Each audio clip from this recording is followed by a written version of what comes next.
시청자 여러분 안녕하십니까? BOE 모닝뉴스 시작합니다. 도널드 트럼프 대통령이 10일 트위터를 통해 김정은은 건강하며 절대 그를 과소평가하지 말라고 말했습니다. 트럼프 대통령은 트윗 내용에 추가 언급이나 설명을 하지 않아 왜 이런 트윗을 올렸는지는 알 수 없지만 김정은 북한 국무위원장이 최근 몇 달간 외부 활동을 거의 하지 않으면서 제기됐던 건강 이상설에 대한 반응으로 추정된다고 MBC 등 미국 언론들이 전했습니다. 한편 마이크 폼페이오 국무장관은 팍스뉴스와의 인터뷰에서 지난 2018년 싱가포르에서 열린 트럼프 대통령과 김 위원장의 역사적 만남은 언젠가 완전히 검증 가능한 한반도의 비핵화를 이룰 수 있도록 하는데 주춧돌 역할을 했다고 평가했습니다. 그러면서 그것이 트럼프 대통령이 자신에게 내린 임무이며 이를 위해 계속 노력하고 있다고 밝혔습니다.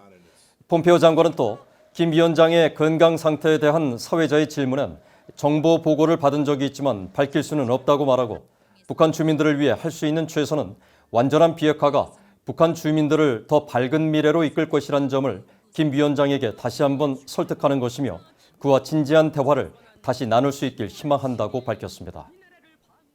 한반도를 포함한 서태평양 지역에서 미 해군 함정들의 활동이 계속 이어지고 있습니다.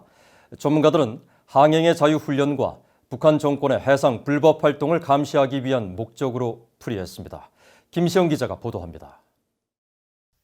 미국 인도태평양사령부는 8일 알레이버크급 이지스 구축함인 라파엘 페럴타함이 6개월간의 서태평양 지역 작전을 마치고 3일 미국 샌디에이고 모항으로 복귀했다고 밝혔습니다. 미국 해군이 약 60여 대 보유하고 있는 알레이버크급 이지스 구축함 중 하나인 라파엘 페럴타함은 대륙간 탄도미사일 ICBM을 요격할 수 있는 최신 이지스 전투체계를 탑재한 중대형 구축함입니다. 인도태평양사령부는 보도자료를 통해 첫 출항에 나섰던 라파엘 페럴타함이 영내 해상에서 유엔 안보리 대북제재 이행 임무 등을 수행했다고 밝혔습니다. 또 일본과 괌에 대한 미사일 방어망을 제공하고 동맹, 우방국들과 함께 연합훈련과 실제 작전을 수행했다고 설명했습니다. 한반도를 포함한 서태평양 영내 미군 해군 전력의 이 같은 움직임은 그동안 꾸준히 이어져 왔습니다.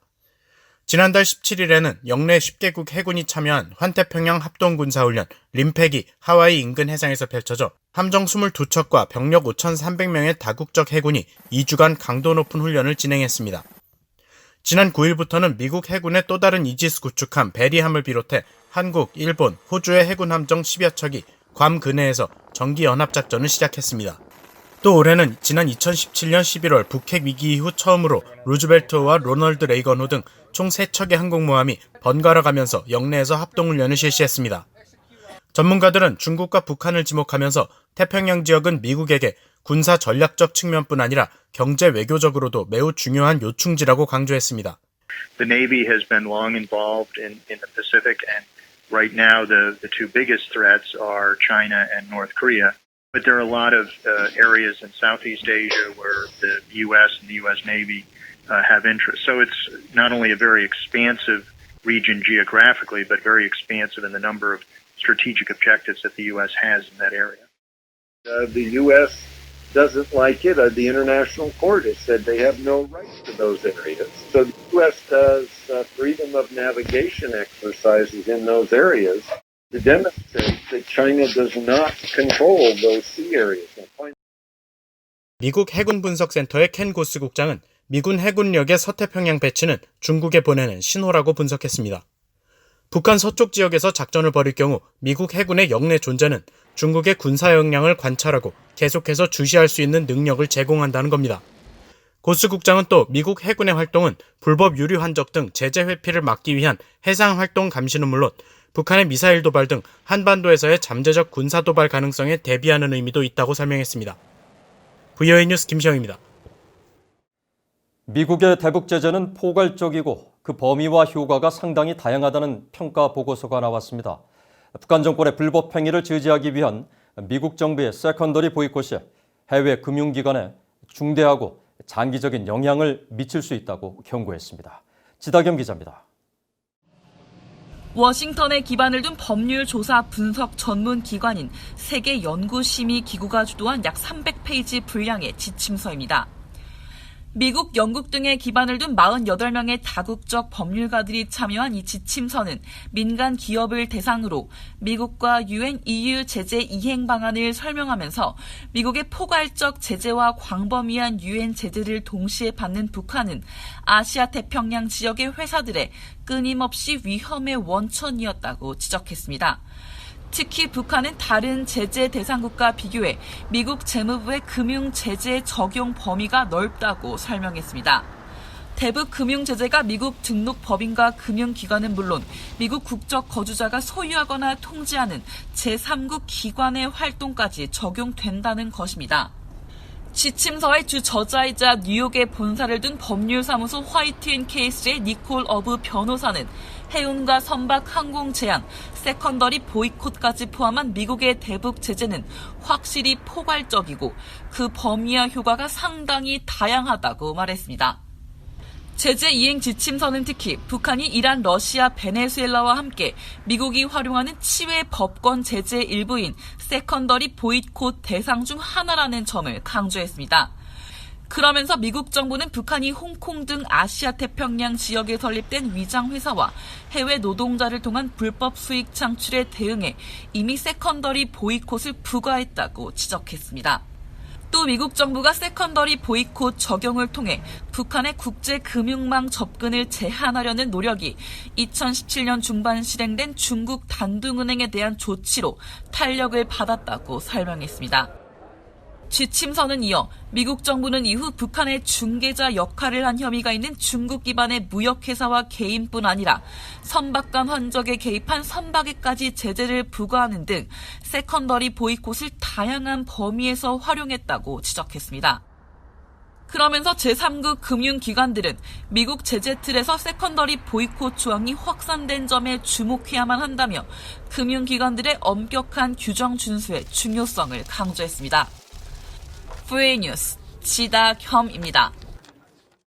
최근 북한과 이란이 미국 제재 대항에 연대 움직임을 강화하고 있습니다.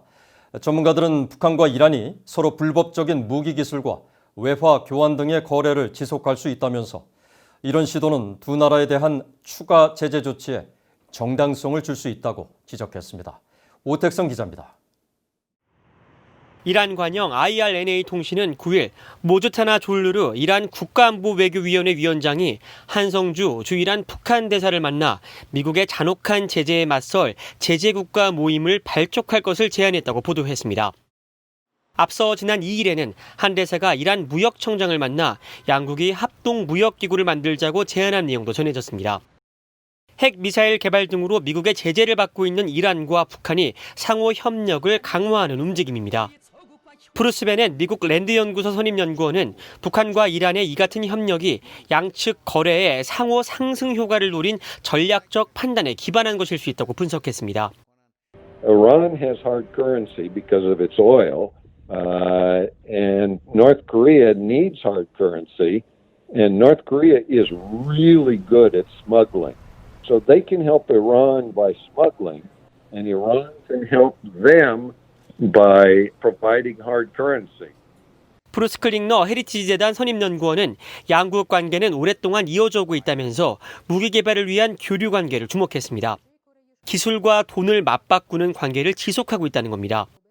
It was a barter relationship where it may have been economic benefits provided to North Korea in return for developments on missile and perhaps nuclear.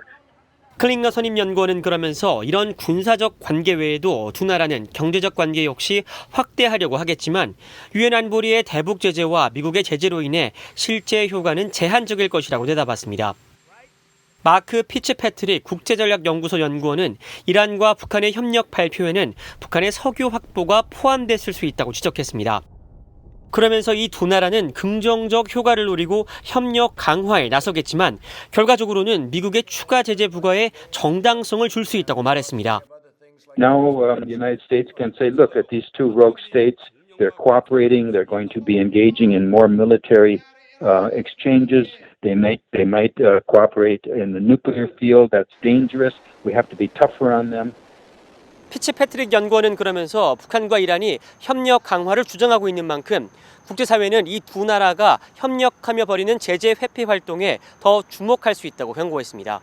VOA 뉴스 오택성입니다. 한국 외교부의 이도훈 한반도 평화교섭본부장이 10일 중국 외교부의 로자 오후이 부부장과 전화통화에서 북한의 대화 복귀를 위한 한국 정부의 노력을 상세히 설명했다고 한국 외교부가 밝혔습니다. 이에 로자 오후이 부부장은 한국 정부가 그동안 추진해온 한반도 평화 구상을 평가하고 중국의 협력 의지를 재확인했습니다.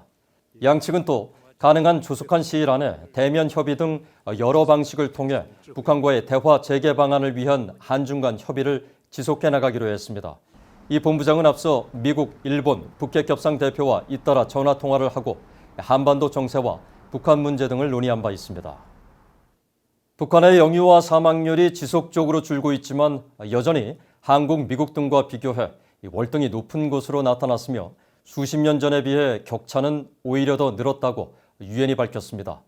유엔은 9일 발표한 2020 어린이 사망률 보고서에서 지난해 북한에서 5살 미만 어린이 1000명당 17명이 사망한 것으로 추정돼 한국의 3명과 비교했을 때 거의 6배, 미국의 6명과 비교했을 때도 3배 정도 차이가 나는 것으로 파악했습니다. 이 같은 수치는 30년 전인 1990년 북한이 43명, 한국이 15명으로 3배 정도 차이가 났던 것과 비교해 영유아 사망률 자체는 모두 감소했지만 남북 간 격차는 더 벌어진 겁니다. 유엔은 또 세계적으로 5살 미만 아동 사망률은 지난해 520만 명으로 1990년 1250만 명에서 점차 감소하는 등 역대 최저를 기록했지만 올해 전 세계를 휩쓴 신종 코로나 바이러스 사태 여파로 지난 수십 년간 이룬 진전이 다시 되돌아갈 수 있다고 경고했습니다.